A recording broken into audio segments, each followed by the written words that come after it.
अस्सलाम वालेकुम। प्रोग्राम दोहरा के साथ मैं हूं असद खान और मेरा साथ देंगे इफ्तिखार शराजी साहब। वज़ीर आज़म इमरान खान साहब का कहना है कि पाकिस्तान में आज़ादी इजहार राय कभी इससे पहले इतनी ज़्यादा नहीं थी। उन्होंने कहा यह बुनियादी हक हर शहरी को फराहम किया गया है और माजी के प्रेस कॉन्फ्रेंसेस में भी उन्होंने अक्सर कहा, बेशक बैरून ममालिक के सहाफ़ियों से मुखातिब होते हुए, कि इतनी तनकीद भी किसी हुकूमत वक्त ने आज तक बर्दाश्त नहीं की।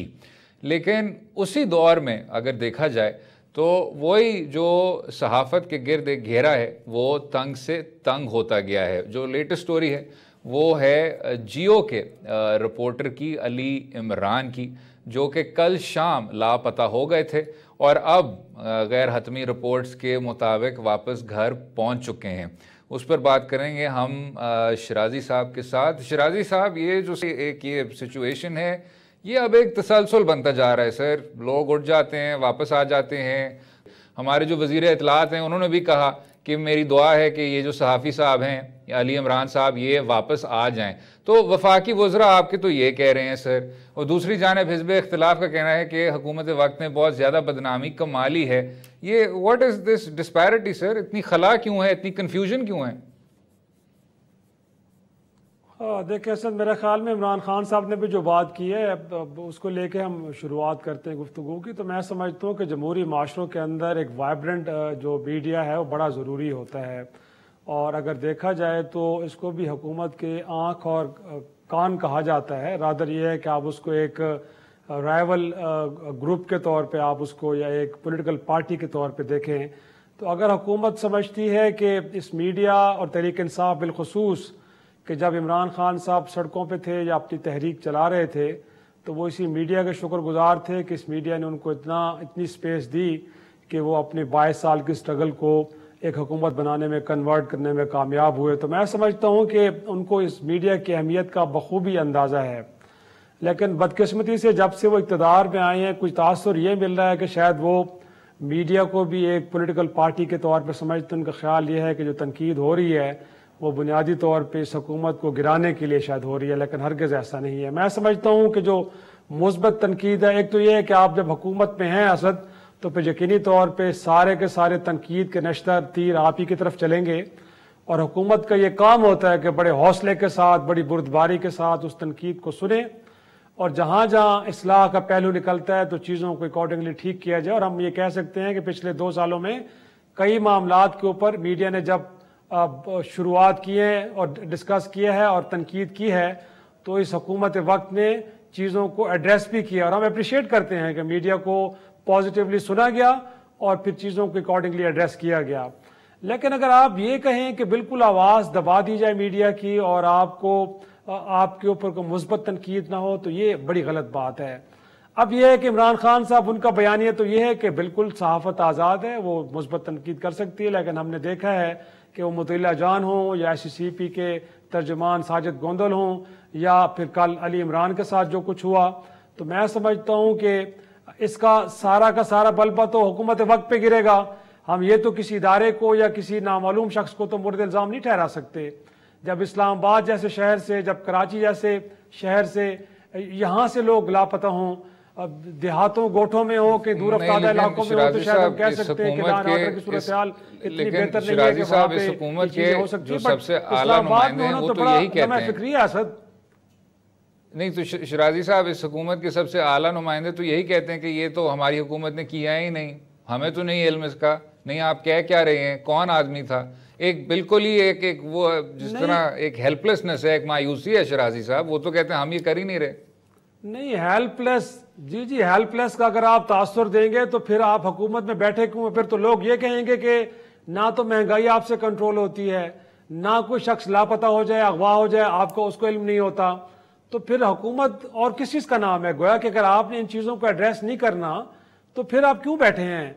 मैं समझता हूँ कि वाकया हो गया, ऐन मुमकिन है कि आपके इनिशियली नॉलेज में ना हो, बट जब कोई इस तरह का एक हुआ है क्राइम सरजद, तो उसके बाद रियासत की जिम्मेदारी है कि उस सारे मामले को इन्वेस्टिगेट करे और देखे कि इसके जिम्मेदार कौन है। क्योंकि जब जैसे मैंने पहले कहा कि जो कुछ भी होगा इल्ज़ाम इमरान खान साहब पे आएगा। अब देखें कराची के अंदर आजी साहब अगवा हुए या नहीं हुए, इकदाम कैसे लिए गए अपनी जगह पे अलग डिबेट है, बट एक बात तो हो गई कि उनको 4 बजे घर से ले जाया गया। ले जाने वाले कौन थे, किसने मजबूर किया? अगर वो क्लेम कर रहे हैं तो ये हुकूमत वक्त है जिसने इस दाग को अपने दामन से धोना है कि अगर ये कहा जा रहा है अब नून लीग की जानिब से या किसी और जमात की जानिब से कि सब कुछ प्राइम मिनिस्टर पाकिस्तान या तहरीक इंसाफ ने किया, या कहीं ना कहीं कहा जा रहा है कि गवर्नर सिंध जो वहां पे बैठे थे वो सारे मामले को सुपरवाइज कर रहे थे, तो इल्जामात जब आएंगे तो इल्जामात को फिर धोएगा कौन? हुकूमत ही धोएगी। सिर्फ ये कह देना काफी नहीं है कि ना तो उनके नॉलेज में है और ना ही उन्होंने ये काम किया है।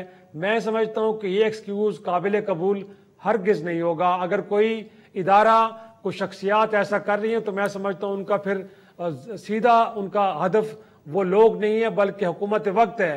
वो इस तरह के इकदाम करके हुकूमत वक्त को बदनाम कर रहे हैं। तो मैं नहीं चाहूंगा कि इमरान खान साहब अपने सर पे ये बदनामी लें और खामोश होकर बैठे रहें, सिर्फ ये एक्सक्यूज दें कि ये काम उन्होंने ही किया या उनके नॉलेज में नहीं। इतना काफी नहीं, ऐसे से आगे बढ़ के चीजों को इन्वेस्टिगेट करना पड़ेगा।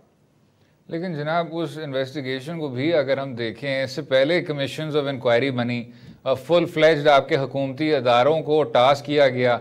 अभी एक बार फिर आपने शायद लॉ डिवीज़न की सरबराही में एक और कमेटी को तश्कील दी है कि बताया जाए कि इस तरह के ये क्या वजूहात हैं, लोग क्यों लापता हो जाते हैं, उसको ख़त्म किस तरह किया जाए। लेकिन ये तो शराजी साहब हम कोई 10-15 साल से सुनते आ रहे हैं, मसला कहीं ख़त्म नहीं होने को जा रहा। जी जी जी जी बिल्कुल। मेरा ख्याल है कि अब ये एक डिफरेंट गवर्नमेंट है जिस तरह का वो क्लेम कर रहे हैं। अगरचे इनके क्रेडिट के ऊपर बड़ी अच्छी चीज़ें हैं। अगर देखा जाए तो इस मुल्क के अंदर चीनी का बहरान आया तो हुकूमत वक्त ने, प्राइम मिनिस्टर ने एक कमीशन बनाया, एक इंक्वायरी कमीशन बना। उस कमीशन की फाइंडिंग्स आई। लोग कह रहे थे कि शायद वो सर्द खाने में डाल दी जाएंगी, वो फाइल कभी मंजर आम पे नहीं आएगी। लेकिन अगरचे प्राइम मिनिस्टर के बड़े करीबी लोगों के नाम उसमें थे, उस रिपोर्ट को मंजर आम पे लाया गया। उसके बाद शराजी साहब आपको इंटरप्ट कर रहा हूं सर, लेकिन उस इंक्वायरी का भी क्या बना सर? सब तो इधर उधर हो गए। आपकी काबीना को कसूरवार ठहराया गया, आपके वफाकी वज़रा को ठहराया गया कसूरवार। एक ऐसा आदमी था जो हर चीज़ में मुलव्वस था, इंटर पार्टी इलेक्शन रिगिंग में मुलव्वस था, इनसाइडर ट्रेडिंग में मुलव्वस था, ज़ख़ीरा अंदोज़ी में मुलव्वस था, प्राइस फिक्सिंग में मुलव्वस था, कंपटीशन कमीशन अब कह रही है कि कार्टेल में मुलव्वस था, वो भी आगे पीछे हुए हुए हैं। आपके फूड के वजीर भी आगे पीछे हुए हुए हैं। जिस आदमी ने उधर बैठ के बोर्ड का हेड थे, उन्होंने कहा कि जी आपको ये एक्सपोर्ट करना चाहिए, सब्सिडी में डबल डिप करना चाहिए, उनके बारे में भी कुछ भी नहीं किया गया सर। ना आपने ना तो इनसे इस्तीफे लिए, ना तो इनकी कोई प्रोसिक्यूशन हुई है। तो शुगर इंक्वायरी सर, और इमरान खान साहब ने कई बार कहा है कि इस माफिया को तो मैं खसूसी तौर पे तोड़ूंगा। और आप देखें, और अभी उन्होंने जो इंटरव्यू दिया है, और ये मैं समझता हूँ उनकी तारीफ बनती है, उन्होंने कहा कि this is something that keeps me up at night, कि आपकी जो ये बेसिक कमोडिटीज़ हैं उनकी जो कीमतें हैं वो आसमान से बात कर रही हैं, और ये मैं होने नहीं दूंगा कि आप कार्टेल के ज़रिए या उस तरह की प्राइस फिक्सिंग के ज़रिए या बैरियर्स टू एंट्री के ज़रिए गरीबों की इस तरह उनकी ज़िंदगी ख़राब करें। लेकिन उस पर जनाब क्या कार्रवाई हुई है शराजी साहब? ये वो बहुत एक तवील इंक्वायरी रिपोर्ट थी, बहुत अच्छी बात है, जो पहले भी हुआ था, लेकिन प्रोसिक्यूशन कहाँ हुई, लोगों को सजा हुई, क्या हुआ फिर उसका? नहीं, बिल्कुल ये एतराज़ अपनी जगह पे बहुत ही दुरुस्त है, और यही अब एरिया है कि जिसके ऊपर अब खान साहब का इम्तिहान होगा। इंक्वायरी करा लेना, उसकी फाइंडिंग्स को सामने ले आना, बात अधूरी होगी जब तक कि उन लोगों को आप बिहाइंड द बार नहीं करेंगे, उनके खिलाफ केसेस नहीं बनेंगे, उनको गिरफ्तार नहीं किया जाएगा, उनके खिलाफ केसेस नहीं चलेंगे, तब तक बिल्कुल ये अधूरी बात है। लेकिन मैं ये कह रहा हूँ कि माजी के मुकाबले में, माजी में तो लोग हमेशा स्टेट ऑफ डिनायल में रहते थे, गोया कि इस बात को तस्लीम ही नहीं करते थे कि उनके दौर में कुछ गलत हो रहा है, या फिर अपने करीब के लोगों को इस तरह एक्सपोज करना। कम से कम एक स्टेप आगे हैं। लेकिन आप बिल्कुल ठीक कह रहे हैं कि जब तक उन लोगों को गिरफ्तार नहीं किया जाएगा, उनको सजाएं नहीं होगी, लूटा हुआ पैसा वापस नहीं लिया जाएगा, तब तक तो हम कहेंगे कि आप अधूरी बात कर रहे हैं। और जिस तरह खान साहब ने कल के इंटरव्यू में भी कहा है कि अगर उनको बरतानिया जाना पड़ा नवाज शरीफ को वापस लाने के लिए, काश वो दूसरा नाम भी ले लेते कि मैं जाऊंगा तो फिर जहांगीर तरीन को भी वापस लेके आऊंगा, क्योंकि उनका भी जुर्म वैसे ही है जैसे कि नवाज शरीफ का है बकौल उनके। तो फिर अगर नवाज शरीफ को लाना है तो जहांगीर तरीन साहब को भी आपको लाना चाहिए। और वो भी वहां पे सिर्फ इलाज के लिए नहीं बैठे, वो भी बिल्कुल एक मफरूर के तौर पे वहां पे बैठे हुए हैं।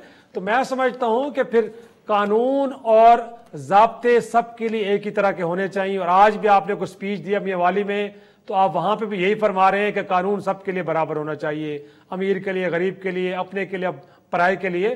तो मैं समझता हूं कि आपके अपने रैंक्स के अंदर जो लोग बैठे हैं, बिल्कुल अखलाकी बुनियादों पे ये बनता है कि आप उन लोगों से कहें कि आप इस्तीफे दें, आप ओहदे छोड़ दें, और जब तक आप क्लीन चिट लेके नहीं आते अदालतों से, अगर आप वहां से बरी हो जाते हो तो बिल्कुल इसमें कोई शक नहीं है कि आपको वापस आना चाहिए। अगर नहीं और तो सर अगर आपसे गिरफ्तारियां नहीं होती तो इस हद तक प्लीज कुछ ना कुछ आप इस्लाहत करें कि ये जो इतने बड़े बड़े आपके कार्टेल बने हुए हैं, बेशक वो किसी और भी इंडस्ट्री में हो, ऑटो में हो, आटे में हो, और ये सब का सब आपके सामने है, ये हर एक पाकिस्तानी शहरी को बुरी तरह मुतासर कर रहा है। कानून साजी के ज़रिए कंपटीशन कमीशन को बाइख्तियार करके, रेगुलेट करके, इससे तो सर पाकिस्तान को निजात दिलाएं। इसी पर वक्फा लेंगे, वक्फे के बाद बात करेंगे पाकिस्तान के पोलियो के ख़िलाफ़ जदोजहद की, और उसमें जो पिछले 2-4 माह मनफी हमें नताइज देखने को मिले। Stay with us.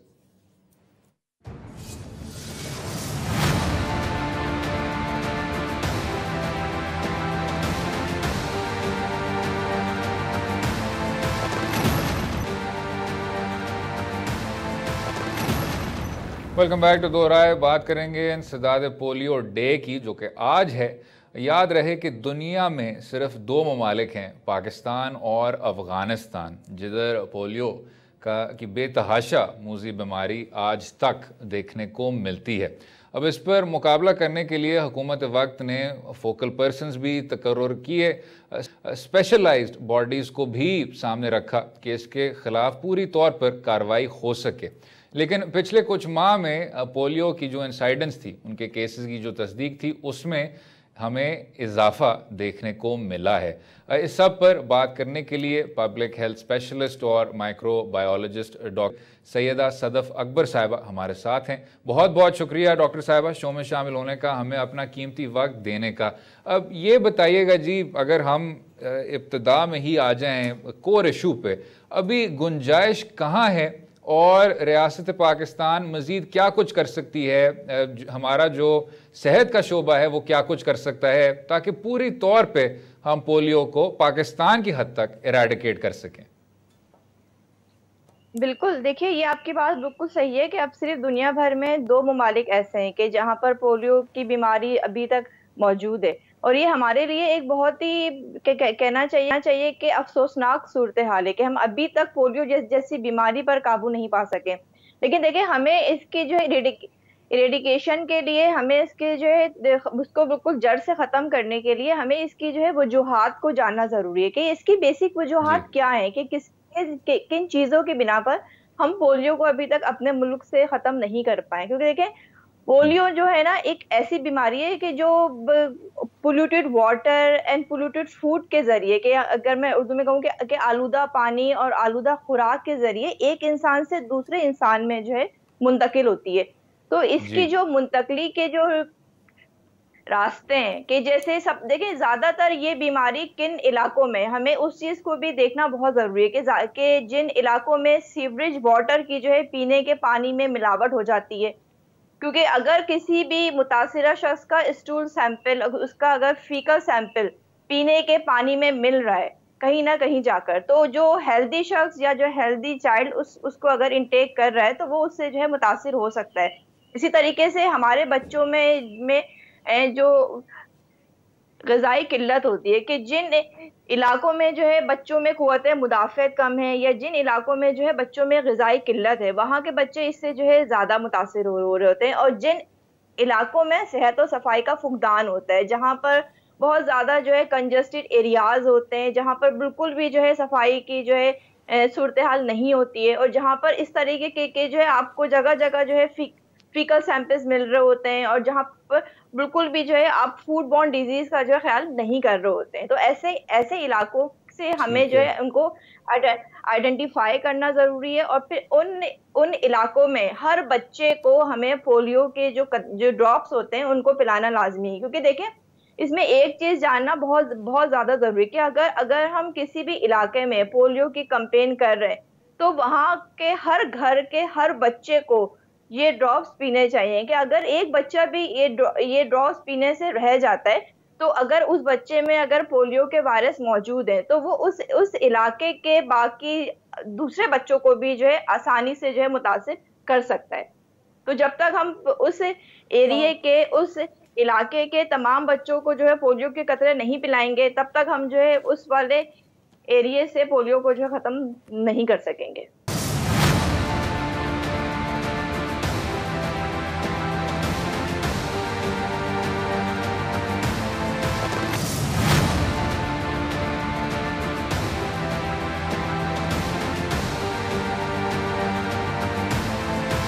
डॉक्टर साहब आपने बिल्कुल ठीक कहा, लेकिन ये जो आप बात कर रही हैं कि आलूदगी और बाकी चीज़ें, मैं नहीं समझता कि हिंदुस्तान की, बांग्लादेश की या अफ्रीकन कंट्रीज़ की कोई हालात हमसे कुछ ज़्यादा बेहतर हो। वहाँ पे भी इसी तरह की आलूदगी होगी, वहाँ पे भी माहौल इस तरह का ख़राब होगा। बट हिंदुस्तान जैसा मुल्क जो 1.25 अरब आबादी का मुल्क है, वहाँ पे तो ये मर्ज ख़त्म हो गया। जो आखिरी नुक्ता आप कह रही थी बुनियादी तौर पर, मैं उस पर आना चाहूँगा कि हर बच्चे को पोलियो के कतरे पीने चाहिए। लेकिन बड़ी बदकिस्मती है कि इस मुल्क के अंदर एक मिसकंसेप्शन बन गई इन पोलियो कतरों के मुतालिक। एक तो इसके अंदर रिलीजन को लेके आ गए कुछ लोग, कुछ इसके बारे में कुछ कहते हैं कि शायद बाहर का कुछ एजेंडा है कि पता नहीं क्या हमारे बच्चों के साथ हो रहा है। तो इस मिसकंसेप्शन को दूर करने के लिए बड़ी एफर्ट्स हुई हैं मेरे ख्याल में, लेकिन अभी तक कोई कारगर साबित नहीं हुई। तो कुछ आप उस हवाले से तजवीज़ करें कि लोगों के जिस पोलियो के वैक्सीन के बारे में, कतरों के बारे में जो एक गलत एक सोच बन गई, सोच को कैसे खत्म किया जाए ताकि लोग इनकरेज हों। क्योंकि अभी तक जो हमसे डेटा शेयर होता है, बहुत सारे लोग बच्चों के उंगलियों के ऊपर निशान लगवा लेते हैं बट उनको कतरे नहीं पिलाते। काउंट में लोग आ जाते हैं कि शायद बच्चे ने कतरा पिया बट एक्चुअली उसने पिया नहीं होता। बिल्कुल, देखे ना कि इस सिलसिले में हमें जो है ना लोगों में जो एक बेसिक अवेयरनेस होती है वो हमारे लोगों में नहीं है। अगर कुछ लोगों को मालूम भी है तो ये जो आपने कहा कि उनके पास ऐसी मिसकंसेप्शंस हैं, ऐसी कुछ अफवाहें हैं कि इन ड्रॉप्स को उनको नहीं पिलाना है, कि इसमें जो है कोई भी ऐसा जो है गैर मियारी केमिकल मौजूद है या कोई भी ऐसी जो है इसमें चीजें मौजूद हैं कि जो उनके बच्चों के लिए नुकसानदेह साबित हो सकती हैं। तो उनके दिमाग से हमें इन चीजों को जो है निकालना जो है जरूरी है। क्योंकि देखें इसमें जो है ना हमें घर घर में जाकर या हमें अपने डिफरेंट मीडियाज को जो है यूज करते हुए लोगों को जो है अवेयरनेस देने की जरूरत है। कि देखें अभी के जैसे मैंने कहा ना कि अगर एक बच्चा भी अगर उसमें से पोलियो ड्रॉप्स के उससे रह जाता है तो वो बाकी पूरे खानदान के, पूरे इलाके के बच्चों को जो है मुतासिर कर सकता है। अब देखें लोगों के जहन में जो है कुछ मिसकंसेप्शंस ये भी होती हैं कि पोलियो के ड्रॉप्स अगर वो पियेंगे तो उनके बच्चों को कहीं किसी ना किसी तरीके से जो नुकसान हो सकता है, या फिर वो एक्सपायर्ड अगर पोलियो वैक्सीन है तो उससे भी जो है उनके बच्चों को जो है कोई ना कोई खतरात लाज हो सकते हैं। इसमें देखिए मैं एक चीज और ऐड करूं कि जहां तक जैसे हम बात कर रहे होते हैं कि पोलियो की जो वो हम जो हिफाजती ड्रॉप्स बच्चों को पिला रहे होते हैं कि अगर एक्सपायर हो भी जाते हैं तो वो एक्सपायर होने के बाद वो उस सेंस में जो है खतरनाक साबित नहीं होते हैं। वो समझ लें कि जो है एक तरह से पानी के कतरों में जो है तब्दील हो जाते हैं, कि उनके अंदर कोई भी फिर ऐसे नुकसानदेह मादे मौजूद नहीं होते हैं जो उन बच्चों को जो है मुतासिर कर सकें। तो एक ये भी लोगों के जहन में जो है कॉन्सेप्ट होता है। डॉक्टर सदफ साहिबा ये बताइएगा, ये मैं नेशनल इमरजेंसी ऑपरेशन सेंटर के नंबर्स आपको बता रहा हूँ, उसमें ये एक फहरिस्त है जी कि 2017 में पोलियो केसेस 8 तक पहुँच गए और 12 2018 में, लेकिन पिछले 1-2 साल में अब ऐसा लग रहा है कि 2019 में जी 150 के करीब थे। तो केसेस में ये जो आपने देखा एक बिल्कुल स्टीप किस्म का इजाफा था। हालांकि 2017 में 2018 में बिल्कुल ऐसे लग रहा था और ये एक तासुर था कि पाकिस्तान पोलियो की पूरी तौर पर खात्मे की तरफ बढ़ता जा रहा है। ये रुझान रिवर्स किस तरह हुआ और अब हम किस तरह इसको वापस कम करें? देखिए इसमें फिर वही बात आ जाएगी कि जब तक हम तमाम कम्युनिटी के तमाम बच्चों को जो है पोलियो ड्रॉप नहीं पिलाएंगे, क्योंकि अभी जैसे कि मैंने शुरू में कहा ना कि अगर एक बच्चे के अंदर भी, एक फर्द के अंदर भी ये वायरस मौजूद है, ये पूरे इलाके के लोगों को जो है मुतासिर कर सकता है। तो इसमें यही बात है कि हमें जो है इसमें हमें स्पेसिफिक एरियाज को जो है आइडेंटिफाई करने की जरूरत है। हम देखेंगे किन किन इलाकों में जो है हमें केसेस ज्यादा नजर आ रहे हैं, तो उन उन इलाके के जो है तमाम बच्चों को हम जो है ये हिफाजती कतरे पिलाएं, और इस चीज को बिल्कुल हम मेक श्योर करें कि वहां का कोई घर का एक बच्चा भी इन कतरों से जो है महरूम नहीं रहे, और तमाम उसको जो है पिलाएं। क्योंकि देखिए यही एक हमारे पास, क्योंकि अभी तक इसका कोई ऐसा इलाज नहीं है कि हम जो है अगर खुदा ना खास्ता कोई भी बच्चा अगर पोलियो से इन्फेक्ट हो जाता है या उसको जो है पोलियो की बीमारी हो जाती है, तो उसका आगे जाकर कोई ना कोई इलाज हो सकता है। ऐसी ऐसी अभी कोई भी जो है सूरत हाल नहीं है। सिर्फ वैक्सीन या जो इसके जो हिफाजती कतरे हैं वही इसका जो है एक वाहिद इलाज या फिर वाहिद हल है कि जिससे हम अपने बच्चों को जो है पोलियो के कतरों से बिल्कुल ठीक, क्योंकि जी हमारा क्योंकि वक्त ज़रा कम हुआ जा रहा है। बहुत बहुत शुक्रिया डॉक्टर सैयदा सदफ साहिबा शो में शामिल होने का, हमें अपना कीमती वक्त देने का। इस पर वक्फा लेंगे, वक्फे के बाद बात कुछ तालीमी सतह पर करेंगे। स्टे विद अस।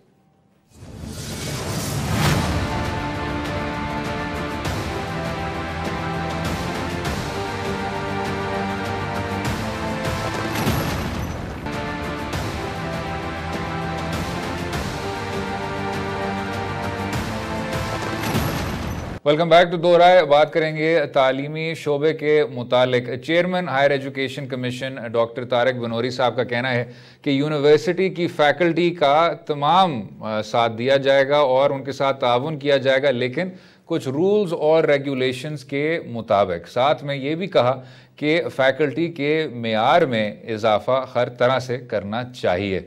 हमारे साथ बात करने के लिए chairman HEC doctor Tariq Banuri साहब हैं। सर, ये बताइएगा कि जब आप कहते हैं कि हमने यूनिवर्सिटी की फैकल्टी के मेयार में इजाफा लाना है, तो HEC इस सिलसिले में सर क्या कुछ कर रहा है? इसमें हमने काफ़ी चीज़ें इंट्रोड्यूस की हैं। नंबर 1 तो ये है कि जो फैकल्टी की जो एक लिहाज से कैपेसिटी बिल्डिंग होनी चाहिए।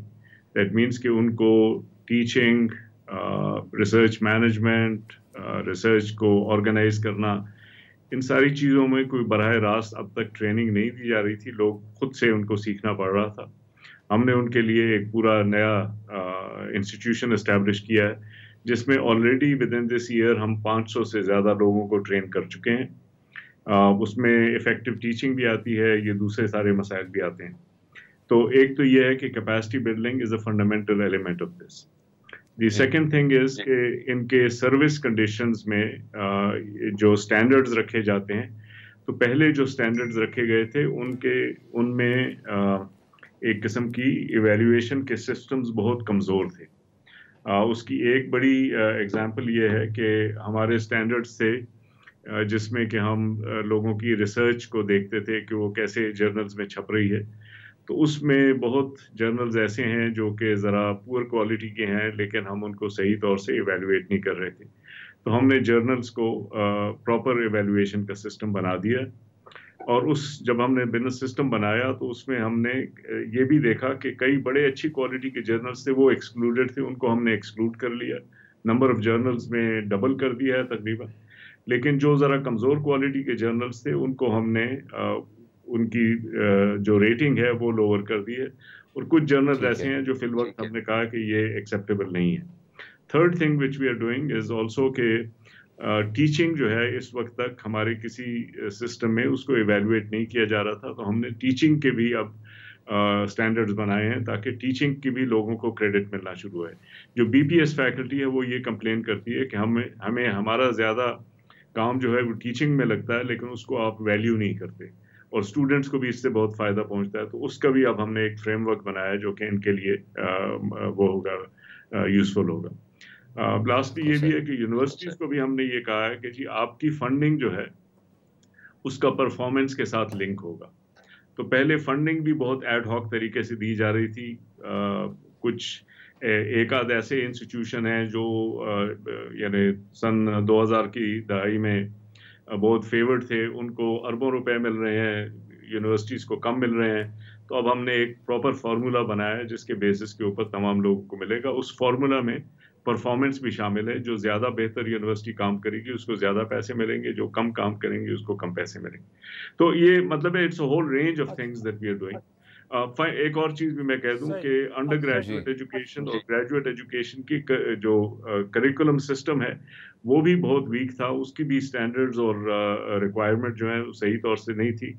अब वो हमने पहली दफ़ा बना दी। ठीक, इसी पर क्योंकि हमारा वक्त ज़रा कम हो रहा है, उम्मीद है आपको आज का प्रोग्राम पसंद आया होगा। मुझे और शिराजी साहब को अपनी राय से भी आगाह कीजिए और इजाज़त दें। कल तक खुदा हाफिज़।